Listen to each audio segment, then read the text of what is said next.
इमरान खान साहब को मार दिया जाएगा या फांसी दे दी जाएगी या फिर उन्हें कंप्रोमाइज करना पड़ेगा। 19 अफराद जान से गए और 100 से ज्यादा जख्मी हुए। अस्सलाम वालेकुम नाज़रीन, मैं हूं नईम खान और आप देख रहे हैं मेरा डिजिटल चैनल। नाज़रीन, सबसे पहले तो दुआ कीजिए कि मुल्तान से इस वक्त 6 लाख क्यूसेक का रेला गुजर रहा है और शेर शाह बंद को तोड़ने की बातें की जा रही हैं, लेकिन अभी तक रुका नहीं है। लेकिन नाज़रीन, मैं आपसे रिक्वेस्ट करूंगा कि दुआ जरूर कीजिएगा कि मुल्तान शहर अल्लाह पाक उसको अपने हिफ्ज़-ओ-अमान में रखे और पानी सेफली पास हो जाए। और राना सनाउल्लाह साहब के हवाले से कि उन्होंने इमरान खान साहब और पीटीआई के बारे में क्या कहा और उसके बाद कुछ और भी इंटरनेशनल खबरें जो आप तक पहुंचाएंगे। तो जी, सबसे पहले स्टार्ट लेते हैं नाज़रीन। इमरान खान और उनके चंद साथी मुल्क में सियासत नहीं बल्कि फितना, फसाद और इंतशार फैलाना चाहते हैं। ये कहना है वजीर आजम के मुशीर बराए सियासी उमूर राना सनाउल्लाह का, जिन्होंने कहा है कि पीटीआई ने जमहूरी अमल का बाइकॉट नहीं किया बल्कि राह फरार अख्तियार की है। उनके मुताबिक पीटीआई को अपने ही अराकीन पर एतमाद नहीं और खत्म हो चुका है और यही उनका अमूमी रवैया रहता है। राना सनाउल्लाह ने मजीद कहा कि पीटीआई ने बतौर पॉलिसी मुखालिफिन के खिलाफ गाली गलोच और तजहीक का कल्चर अपनाया। उन्होंने ये भी बताया कि सेनेट इंतखाबात के लिए पीटीआई के 10 से 12 अराकीन ने उन्हें वोट देने की पेशकश की है, लेकिन उन्होंने उनसे कहा कि वो अपने उम्मीदवार को वोट दें। राना सनाउल्लाह के बकौल इमरान खान ने सियासत में तो का कल्चर मुतारिफ करवाया है और अपने दौर में अपोजिशन से बातचीत करने से भी गुरेज किया करते थे, इनकार कर दिया करते थे। उन्होंने मजीद कहा कि सियासत बातचीत, मुज़ाकरात और बर्दाश्त का नाम है और मौजूदा वजीर आजम 3 बार अपोजिशन के पास जा चुके हैं ताकि मुल्क की सियासी सूरत हाल को बेहतरीन बनाया जा सके। लेकिन पीटीआई की तरफ से इस पर कोई मस्बत रद्द-ए-अमल नहीं आया। राना सनाउल्लाह ने जोर दिया कि पूरी कौम को ऐसे अनासर को रोकने के लिए मुत्तहद होना होगा जो मुल्क में इंतशार चाहते हैं। नाज़रीन, लेकिन सवाल यह है कि क्या वाकई इमरान खान और पीटीआई के खिलाफ ये इल्जामात दुरुस्त हैं? क्या वो वाकई जमहूरी अमल से पीछे हटकर मुल्क में फसाद पैदा कर रहे हैं या ये सियासी बयानिए सिर्फ एक तरफा मौक़िफ़ है? अवाम और सियासी हल्के इस बारे में मुख्तलिफ राय रखते हैं और यही सियासी मंजरनामा हमारे मुल्क की सियासत को पेचीदा कर रहा है। नाज़रीन, राना साहब से तो पूछने वाला हो तो पूछे कि जब माजी में बेनज़ीर भुट्टो पीले कपड़े पहनकर असेंबली में पहुंची थी तो किन किन अलकाबात से नवाजा गया था? शायद जवाब देने की बजाय उनका सर शर्म से झुक जाए और वो दोबारा ये इल्जामात सिर्फ पाकिस्तान तहरीक इंसाफ पर ना लगाएं बल्कि अपनी माजी की गलतियां याद करें। अगर राना साहब सब कुछ बिगाड़ने का इल्जाम पीटीआई पर ही लगा देते हैं तो फिर नाज़रीन, माजी की उड़ती हुई गर्द ये भी बता देती है कि बेनज़ीर के खिलाफ तो औरत की हुक्मरानी के हवाले से बहुत से बेमानी और शर्मनाक फतवे भी आए थे जो आज मोहतरमा मरियम नवाज साहिबा के लिए नहीं दिए जाते।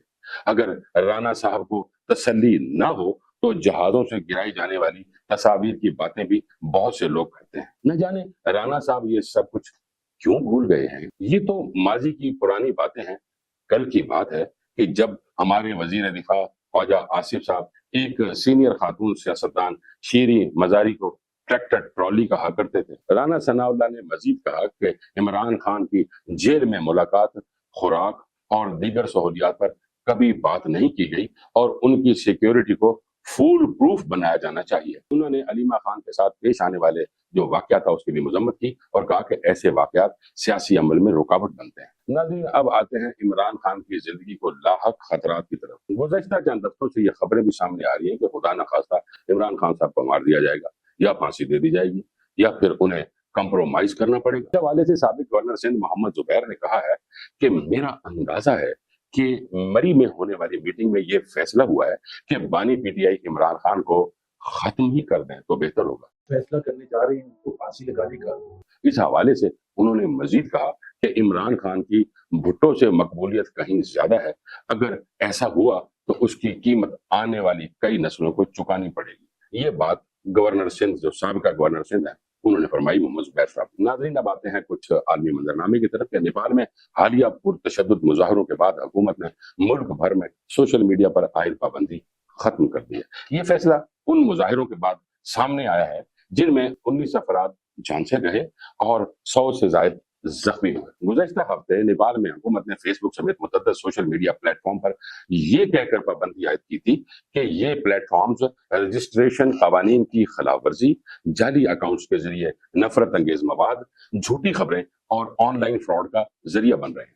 ताहम इस इकदाम ने नौजवानों में शदीद रद्द अमल पैदा किया, जिन्होंने खटमंडू में पार्लियामेंट के बाहर एहतजाज किया। एहतजाज उस वक्त शिद्दत अख्तियार कर गया जब कुछ मुजाहिरीन सिक्योरिटी रुकावटें अबूर करके इमारत के अंदर जाने की कोशिश करने लगे। पुलिस ने मुजाहिरीन को मुंतशिर करने के लिए वाटर कैनन, लाठीचार्ज और रबर की गोलियों का इस्तेमाल किया, जिसके नतीजे में अफसोसनाक तौर पर कई कीमती जानें जाया हो गई। सूरत हाल की संगीनी को देखते हुए हुकूमत ने पीर की रात को एक हंगामी इजलास बुलाया, जिसमें सोशल मीडिया पर आयत पाबंदी को फौरी तौर पर खत्म करने का फैसला किया गया। इस फैसले का मकसद एहतजाज को खत्म करके हालात को मामूल पर लाना। नेपाली हुकूमत का कहना है कि वो नौजवानों के खदशात को सुनने और मसले का पुरअमन हल निकालने के लिए तैयार है। ये वाकया नेपाल जैसे पुरअमन मुल्क के लिए एक संगीन याद दहानी है कि इजहार राय की आज़ादी और सोशल मीडिया के ज़ाब्तों के दरमियान तवाज़ुन कायम करना अब पहले से ज्यादा जरूरी हो गया है। नाज़रीन, अब अगर आते हैं अमेरिका की तरफ। अमेरिका ने अक़वाम मुत्तहिदा की जनरल असेंबली के इजलास में शिरकत के लिए फलस्तीनी वफ्द को वीजा जारी करने से इनकार कर दिया, जिसके बाद आलमी सतह पर तनकीद और तहफ़्फ़ुज़ात में इजाफा हो गया है। मीडिया रिपोर्ट्स के मुताबिक जनरल असेंबली का इजलास आज न्यूयॉर्क में शुरू हो रहा है, जहां फलस्तीनी रियासत को तस्लीम करने से मुतालिक अहम करारदादें पेश किए जाने का इम्कान है। इजलास के दौरान आला सतह के मुबाहिसे 23 से 27 सितंबर तक जारी रहेंगे, जबकि इख्तितामी सेशन 29 सितंबर को मतवक्कुह है। रिपोर्ट्स में मजीद बताया गया है कि अमेरिकी सदर ट्रंप की पॉलिसी को जारी रखते हुए फलस्तीनी सदर और उनके हमरा वफ्द को न्यूयॉर्क आने की इजाजत नहीं दी गई। ये पहला मौका है कि पूरे फलस्तीनी वफ्द को अक़वाम मुत्तहिदा के किसी भी अहम इजलास में शिरकत करने से रोक दिया गया। मुबस्सरीन के मुताबिक इस इक़दाम का मकसद फलस्तीनी रियासत के हवाले से होने वाले एक फैसला कुन मौका पर उनकी आवाज को दबाना है। ये वाकया 1988 की उस सूरत हाल से मुशाबियत रखता है जब यासिर अराफात को भी न्यूयॉर्क में इजलास में शिरकत करने से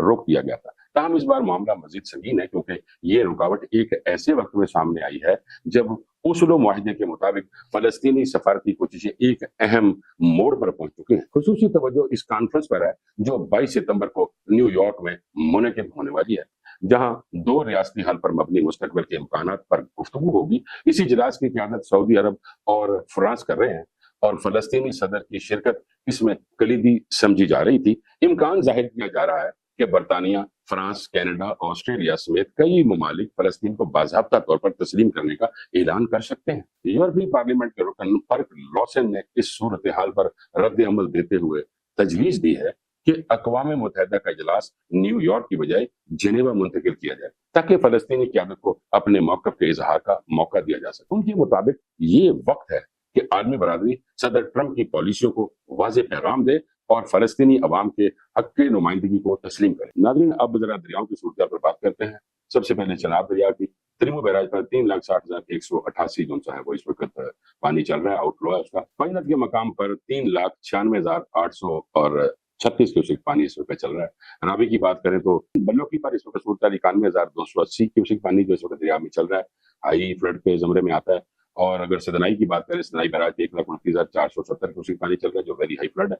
और नाज़रीन, अगर बात करते हैं सतलज की तो गंडा सिंह वाला पे वही एक्सेप्शनली हाई फ्लड चल रहा है, 2,53,068 क्यूसेक पानी मुसलसल इसी तरह चले जा रहा है और एक्सेप्शनली हाई फ्लड जा रहा है, बहुत पानी है नाज़रीन। और अगर बात करते हैं सुलेमान की तो 1,33,097 क्यूसेक पानी इसमें चल रहा है, हाई फ्लड चल रहा है। और अगर इस्लाम हेड की बात करते हैं तो 1,18,779 क्यूसेक पानी चल रहा है, मीडियम चल रहा है। नाज़रीन, मैंने प्रोग्राम के शुरू में अर्ज की थी कि ये जो आफत इस वक्त आ गई है, बहुत सारे लोग अपने अजीज दोस्तों, अजीज साथियों, खानदान के अफराद से जान दे बैठे हैं और वो जान गंवा बैठे हैं और अपना कीमती सामान इस वक्त और अपने घर उजड़े हुए देख रहे हैं। आप दुआ कीजिएगा कि अल्लाह पाक हम पे ज्यादा रहमत फरमाए और इस वक्त उनकी रहम और करम की जरूरत है, क्योंकि उसके बगैर काम नहीं हो सकता। आप हमेशा दुआ करते रहिए अपने मुल्क के लिए, अपने आप के लिए, अपने घर वालों के लिए। मुझे इजाजत दीजिए। अल्लाह निगहबान।